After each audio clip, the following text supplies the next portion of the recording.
And now we come into our winning documentary film of 2016, which is also the longest movie to win the Oscar, beating out the foreign masterpiece War and Pieces, O.J. Made in America.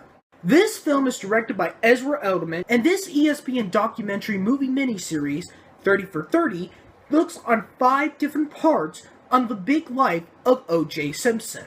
Part 1 looks around at O.J. Simpson's big population as a college football player in the University of Southern California, to his big NFL football plays in the Buffalo Bills and the 49ers during the Civil Rights Movement era and during the early 70s, as well as becoming a big television star in commercials and even becoming a movie star. The second part looks into his relationship with Nicole Brown, as well as, of course, his abusive relationship with her during the LAA police riots during the 80s and 90s.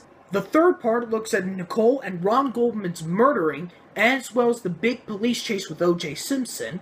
The fourth part takes a look at the entire trial and see how O.J. Simpson is actually a Negro. And the fifth part looks at him after he was convicted not guilty and what he did after that before his 2007 robbery case in Las Vegas. Now, if you saw my previous review on 13th, I said it was a fantastic film. I was not sure about how O.J. Made in America would be for me. And I gotta say, this movie definitely deserves the Oscar here. This film is so fantastic that I finally got to know who O.J. Simpson is. Now, you might be wondering, wait, why I did not know who O.J. Simpson really was? I know who he was, but I did not know about his entire life in general. And this documentary really shows, especially on part 1. The reason why I kind of know about O.J. Simpson was in an episode of Family Guy. Part 1 specifically looks completely different when I thought who O.J. Simpson was. Back then, before O.J. was convicted as a murderer back then, he was a big A-list celebrity. I mean, seriously, if you see this film, you see a lot of people appreciating him. Not African Americans, but white people.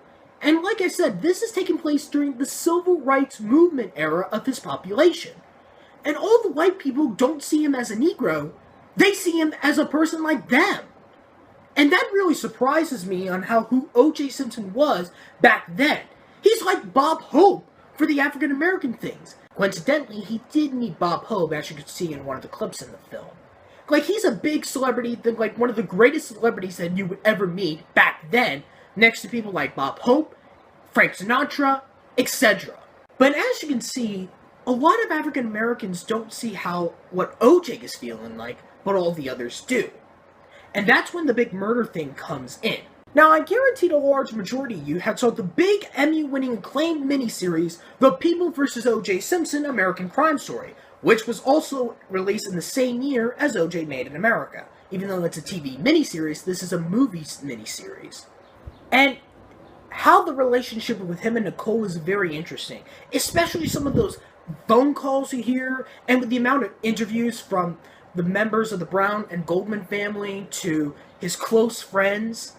It really feels like heartbreaking for a lot of the other people. But then that's when part 5 comes in.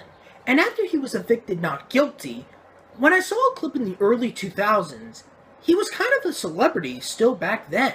Like, people probably did not know, like, his murder for those, like, young audience members, like teenagers or kids back then. And speaking of this robbery case, nearing the end of the film, they did say that O.J. might be released from parole in October of 2017. That's right, people. O.J. Simpson might actually be released from parole this year, in about 4 months, as of this recording.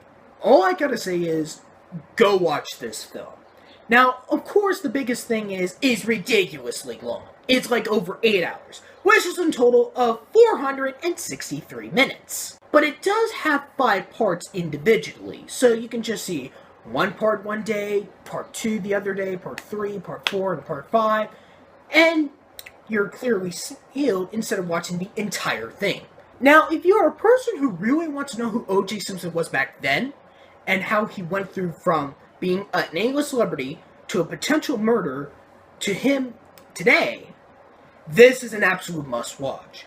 And if you're a person who's looking at a biopic documentary, another great exemption here as well. This is also a recommendation for the people who love the miniseries The People vs. O.J. Simpson American Crime Story. If you love the miniseries, you're going to love the movie documentary miniseries as well, as it looks in the entirety of O.J. Simpson's big career. Also, if any history teacher is doing, like, of course, some of the modern eras of their American history thing, and if they are going to be talking about the O.J. Simpson trial, either this documentary or the miniseries The People vs. O.J. Simpson would do well. This documentary really shows that this is a great recommendation for an American history class. If you're talking about history in the 90s with O.J. Simpson's trial, you got to know who he is before his big trial. And that's what this documentary really shines. So, that is actually all the documentaries. But before I go, you might be wondering what it was my least favorite to my most favorite. And like I said, O.J. Made in America did deserve it, so it was definitely my favorite documentary of the 5. And if you're wondering how to scaling my least favorite to my most favorite, you'll be surprised that this is actually the same ranking as a lot of people thought was going to be the least likely to the most likely. Live Animated was my least favorite. I Am Not Your Negro was my 4. Fire at Sea was at 3. 13th was a 2. And O.J. Made in America topped it off. So with that, we end the documentaries. Next week, we're going to be looking at foreign language films from the countries of Australia, Denmark, Sweden, Germany, and Iran.